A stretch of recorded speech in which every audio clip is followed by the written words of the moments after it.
Check 1 2, check 1 2 3. What's up, everyone? This is Derek Bros of the Conscious Resistance Network. Today is day 7 of the Liberate Your Mind East Coast Tour, and we are in Orlando, Florida for the next 3 hours at the Dandelion Communitea Cafe here in Orlando. Before I tell you more about what we're doing tonight, please go ahead and give me a thumbs up. Let me know you can hear me okay. And then once you can hear me, please comment below, let people know where you're listening from, see if you can find anybody in your area, somebody you can plug in with and get connected and start building solutions for a better world in your own communities. And if you don't mind sharing this anywhere, that would be great. I'm going to share this real quick. This is going to be a really short update as our event starts in about 4 minutes, so I need to rush inside and help out with that. But we like to update you guys every day as we travel across the United States, and today is no different. So here we are, day 7 now, 7 days since we left Houston, Texas. This has been going on, I guess, the 4th month since we started touring. In May, we toured 2 weeks across Texas. In June, 3 weeks across the Midwest. July and August, 4 weeks across the Southwest, West Coast, and the Northwest. And now we are here for the final 3 weeks of the East Coast. Unfortunately, some of you may have seen our video earlier today. We are having to postpone, I don't want to say cancel, but definitely postpone the rest of the Liberate Your Mind East Coast Tour due to Hurricane Florence, which was right on our pathway where we're supposed to be heading north, going straight up through the Carolinas, through Georgia, through the Carolinas to go to Richmond, Virginia for our stop on Friday, and then Baltimore and, all through DC and that whole area. But unfortunately, we're not going to be able to do that. So we will be rescheduling till next month. So tonight is officially then our last stop on this part of the tour. More than likely, we will be able to finish some of the dates next month.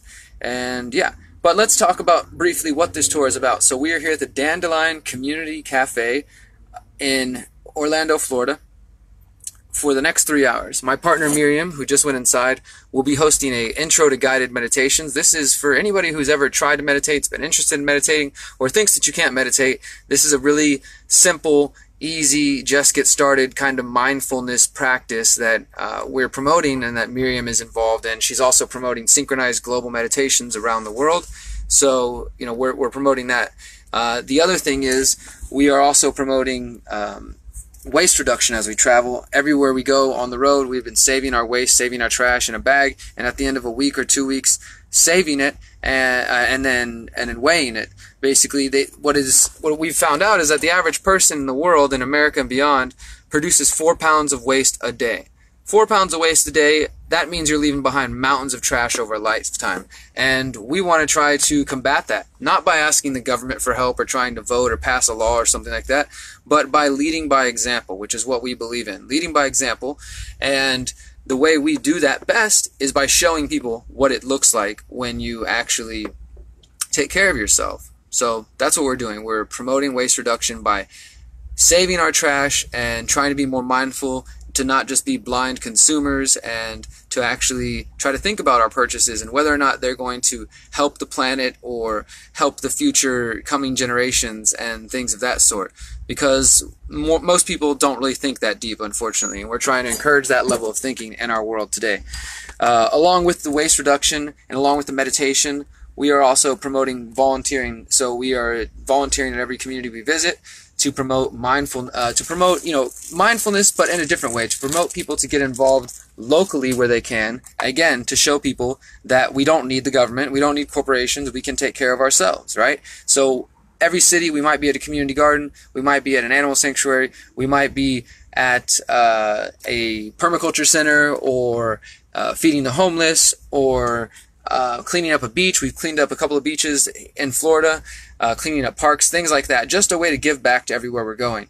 And then at the same time, we do these evening events where we have the meditation, and I give a 2-hour presentation, which I will be doing tonight, called The Pyramid of Power. And this Pyramid of Power presentation is available online. I have notes that I pass out at each talk, so people who want to follow along can actually look into the concepts that I'm promoting and the ideas that I'm exploring.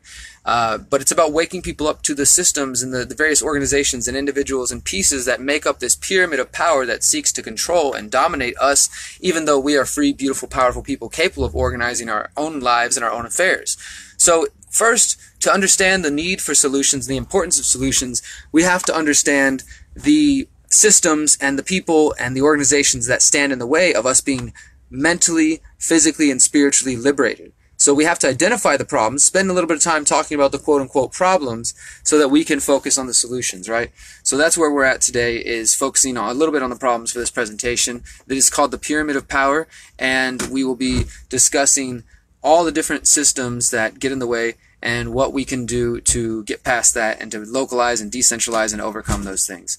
So that's what we're going to be doing tonight. Once again, Dandelion Community Cafe for the next 3 hours. Miriam just walked in. Hi guys. She's going to be leading the guided meditation tonight, and we will also be giving away cryptocurrency for people who are into that. You know, if you're interested in Bitcoin Cash or Smart Cash, come through. If you're not, no worries. Still come out, hang out, get a meditation in, hear the ideas we're presenting. We have books for sale, t-shirts for sale if you're interested in that. But if not, all of my books and all of our work is available for free online at theconsciousresistance.com. Under the books tab, you can find out more about our message. And I will answer one question because it comes often, although I've done plenty of videos on this. What does the resistance and the conscious resistance mean? It has nothing to do with Donald Trump. I know there are some people out there who say they're resisting Donald Trump and things like that. Well, I don't support Donald Trump, but I've been doing this since 2010. You know, before Trump was around, during Obama, during Bush. You know, this is nothing to do with him. This is about consciously resisting, is just waking up to the fact that searching for a better world, the creation of a better world, is not going to come from only confronting the physical institutions of power, be they government or corporations, but by working on our own internal tyrant, working on our own trauma, our own doubts, fears, and insecurities, so that we can overcome them and empower ourselves and become the best version of ourselves. And as we do that and we shine brightly, we encourage other people, and it ripples outwardly, and we can inspire and change the path of humanity as a whole. Because for the most part, the masses, the average person, is just going to go along with whatever is taking them. They're just, you know, being passive in a river that's flowing through. There are others, though, who are trying to shape this river and decide where it goes, and those people want to control the river, right? Some of us just want to let the river flow freely and let everybody go where they want, right? That's what we're trying to do, is give people the awareness to realize that they are in chains, that they are in a matrix, that they are in a world that is false, that does not represent true freedom and true humanity, and find solutions to get past that. That's what we're focusing on tonight. That's what the Conscious Resistance is about. That's what the Liberate Your Mind East Coast tour, whole tour, is all about. And tonight is our last stop because of Hurricane Florence. We will not be going further north. We were supposed to go to Philly, Baltimore, DC, Brooklyn, Boston, Pittsburgh, and a bunch of other cities that I will try to do next month. Unfortunately, we can't do that because of the weather. So that's all I got to say tonight. It's time to go get in here to the Community Cafe and get to the event, present some information, talk about real stuff, encourage people to get active in their communities, and encourage people to unplug from these matrix. If you are interested in these ideas, you can find me online. My name is Derek Broze, B-R-O-Z-E. You can find me on theconsciousresistance.com. If you want to reach out and work together, hit me up at derek@theconsciousresistance.com, and find more at theconsciousresistance.com/liberate to learn more about the tour. Thank you guys for all your efforts and everything you do in your daily life to make the world a better place. I hope to hear from you and work with you in some way. Remember, you are powerful, you're beautiful, and you are free. Peace.